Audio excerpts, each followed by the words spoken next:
నమస్తే. న్యాయం చేస్తారు బాగా. నిజామాబాద్లోని ట్రాఫిక్ సిఐ తనిఖీల్లో భాగంగా కంటెస్ట్లో ఉన్నారు. ఆయనతో మాట్లాడే ప్రయత్నం చేస్తాం. గతంలో కూడా ఎంతమంది సిఐలు ఏసీపీలు వచ్చినా పోయినా ఎలాంటి మార్పు రాలేదు. మరి ఇప్పుడు వచ్చిన 6 నెలల తర్వాత ఎలాంటి మార్పులు వచ్చాయని ఒకసారి అడిగి తెలుసుకునే ప్రయత్నం అయితే చేద్దాం. ప్రస్తుతం మాత్రం సిఐ సార్ మాట్లాడి ప్రయత్నం చేద్దాం. సార్ అది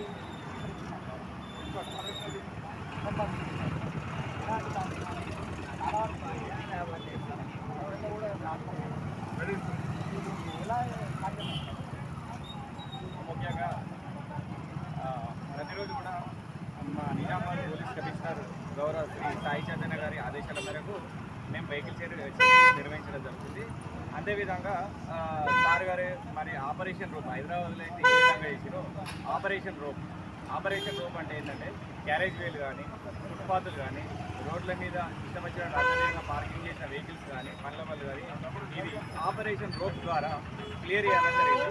ఎక్కడైతే కమిషనరేట్ ఉంటుందో అక్కడ కొన్ని జ్యుడిషియల్ పవర్స్ ఉంటాయి. దాని ప్రకారం ఏంటంటే మన నిజామాబాద్ పోలీస్ కమిషనరేట్లో ఎక్కడైతే అనాథరైజ్డ్ ఎంక్రోచ్మెంట్స్ ఉన్నాయో వాటి మీద 39B పోలీస్ యాక్ట్ అనేది ఇంప్లిమెంట్ చేయడం జరుగుతుంది. దాని ప్రకారం ఏంటంటే ఎవరైతే ఫుట్పాత్లు ఆక్రమించిన వాళ్ళైతే రోడ్లు ఆక్రమించిన వాళ్ళైతే వాళ్ళ మీద 39B ప్రాపర్గా వాళ్ళ మీద ఇంప్లిమెంట్ చేస్తూ వాళ్ళకు ఈ యాక్ట్ గురించి అవగాహన కల్పిస్తూ నెమ్మదిగా ఏంటంటే ఫుట్పాత్ ఆక్రమణలు రోడ్డు మీద ఆక్రమణలు తొలగించడం జరిగింది. అదేవిధంగా రోడ్ల మీద ఎవరైతే ఇష్టం వచ్చినట్టు అటాచ్ వెహికల్ పార్క్ చేస్తే వాళ్ళ మీద 41 CP యాక్ట్ ఉంటుంది. 41 CP యాక్ట్ ప్రకారం తగిన విధంగా వాళ్ళకి జరిమానా విధించి క్రేన్ సాయంతో అక్కడి నుంచి తొలగించి ప్రజలకు ఇబ్బంది కలగకుండా ఎక్కడ కూడా ట్రాఫిక్ జామ్ కాకుండా పర్యాటన చేస్తున్నాం. అదేవిధంగా కానీ సార్ ఆదేశాల మేరకు స్పెషల్ డ్రైవ్ హెల్మెట్ మీద ఎవరైతే హెల్మెట్ ధరించలేరో వాళ్ళకు అవగాహన కోసం వివిధ కళాశాలల్లో కానీ కాలేజీలలో కానీ ఇంకా పాఠశాలల్లో కానీ వీలైన చోట మేము అవగాహన కార్యక్రమాలు చేపడుతున్నాం. అదేవిధంగా ట్రిపుల్ రైడింగ్ గురించి కానీ సెల్ ఫోన్ డ్రైవింగ్ గురించి కానీ అదేవిధంగా ఈ మధ్యలో గత 4 నెలల నుంచి మైనర్ డ్రైవింగ్ మీద విస్తృతంగా ప్రచారం చేసి స్పెషల్ ప్రోగ్రామ్ చేయడం జరిగింది.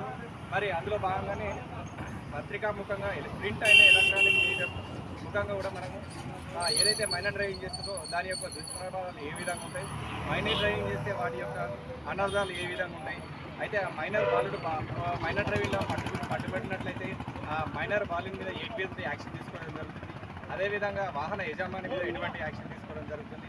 అదేవిధంగా దీని యొక్క పరిణామాలు ఏంటంటే ఏవైతే మైనర్ డ్రైవింగ్లో మైనర్ బాలుడు ఉన్నాడో అతనికి యాజ్ యూజువల్గా 18 ఇయర్స్కే మైనర్ డ్రైవింగ్ అంటే మైనర్ దాటిన తర్వాత డ్రైవింగ్ లైసెన్స్ రావాలి. కానీ మైనర్ డ్రైవింగ్లో ఒకసారి పట్టబడితే అతను ఆధార్ కార్డు ప్రకారం 25 సంవత్సరాల వరకు కూడా అతనికి డ్రైవింగ్ లైసెన్స్ వచ్చే అవకాశం లేదు. అదేవిధంగా ఏదైతే వెహికల్ ఉందో 1 ఇయర్ పాటు కూడా దాని యొక్క రిజిస్ట్రేషన్ రద్దు చేయడం జరుగుతుంది. కాబట్టి ఏదైతే మైనర్ డ్రైవింగ్లో ఇన్వాల్వ్ అయిందో ఆ వెహికల్ను కూడా సీజ్ చేయడం జరుగుతుంది. 1 ఇయర్ వరకు కూడా అది వెహికల్ ఎట్టి పరిస్థితులు నడుపుతుంది. ఒకవేళ తప్పని పరిస్థితుల్లో వాళ్ళు తీసి బయటకు నడిపించినప్పుడు ఏదైనా అనుకోని ప్రమాదం జరిగితే వాళ్ళకి ఎటువంటి ఇన్సూరెన్స్ కూడా లభించదు. అదేవిధంగా వాహన యజమానిని కూడా కోర్టులో హాజరుపరుస్తున్నాం. వాళ్ళ మీద 25,000 వరకు జరిమానా విధించే అవకాశం ఉంది. ఇది విషయాలు ప్రజల్లోకి తీసుకెళ్తున్నాం. ఇప్పుడిప్పుడే కొంచెం మార్పు జరుగుతుంది. అదేవిధంగా మేమైతే ఏ స్పెషల్ డ్రైవ్ అయితే చేసినామో ఆ స్పెషల్ డ్రైవ్లో సుమారు 300 వెహికల్ వరకు మైనర్ డ్రైవింగ్లు ఇప్పటివరకు రిజిస్టర్ చేసినారు. అదేవిధంగా సౌండ్ పొల్యూషన్ గతంలో ఒకసారి 185 చేసినాం. అదేవిధంగా 250 ఇంకోసారి కూడా మళ్ళీ రెడీ ఉండే ఇంకో 150 వరకు ఆ సైలెన్సర్ చేసి రోడ్డు మీద అందరి సమస్యలతోనే క్రష్ చేయడం జరిగింది.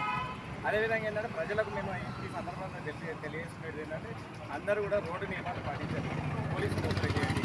ఎవరు కూడా ఫుట్పాత్లు కానీ రోడ్ల మీద కానీ ఎంక్రోచ్మెంట్ చేయకుండా ఇష్టం వచ్చినట్టు పార్కింగ్ చేయకుండా మీరు ఎవరైతే ప్రజలు పద్ధతిగా నడుచుకుంటారో అప్పుడే మనం నగరం బాగుపడుతుంది, నిజామాబాద్ నగరం కూడా బాగుపడుతుంది. కాబట్టి ట్రాఫిక్ పోలీస్ వారికి సహకరించి లేని ఎడల ట్రాఫిక్ పోలీస్ వారు మరి గౌరవ పోలీస్ కమిషనర్ శ్రీ సాయి చైతన్య గారి ఆదేశాల మేరకు వాళ్ళ మీద కఠిన చర్యలు తీసుకోవడం జరుగుతుంది.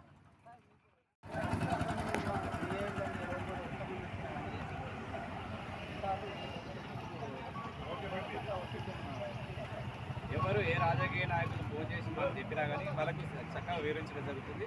మరి మనం ఇట్లనే ఎంకరేజ్మెంట్ కానీ రోడ్డు మీద అనాథరైజ్ పార్కింగ్ కానీ ఇంకా కబ్జాలకు కానీ మనం అవకాశం ఇస్తే మరి రాను మన నగరంలో ఎట్లయితే రోడ్లు ఉన్నాయో అదే విధంగా ఉన్నాయి. ఇప్పటివరకు మరి మాస్టర్ ప్లాన్కి నోచుకోలేదు. ఉన్న రోడ్లలో వాహనాలు క్రమంగా నడవాలి, యూజర్ ఫ్రెండ్లీ అంటే వెహికల్ ఏదైతే ఉంటుందో ఫ్రీగా మూవ్ కావాలనుకుంటే మరి ఇటువంటి ప్రాబ్లమ్స్ వస్తాయి. కాబట్టి మీరు దయచేసి కోఆపరేట్ చేయడం కానీ వాళ్ళకు వివరిస్తే వాళ్ళు కూడా మాకు కోఆపరేట్ చేస్తారు. అటువంటి ఒత్తిళ్ళు ఏం లేవు. అదేవిధంగా మేము చట్ట ప్రకారం చేస్తున్నాం కాబట్టి మేము కూడా ధైర్యంగా మేము ముందుకెళ్తున్నాం. మా కమిషనర్ గారి ఆదేశాల మేరకు మేము ముందుకెళ్తున్నాం. ఏదైతే మేము ఇప్పటివరకు చేపట్టినామో ఇది కూడా మళ్ళీ ఈ ఫ్యూచర్లో కూడా అదే దాన్ని కంటిన్యూ చేస్తామని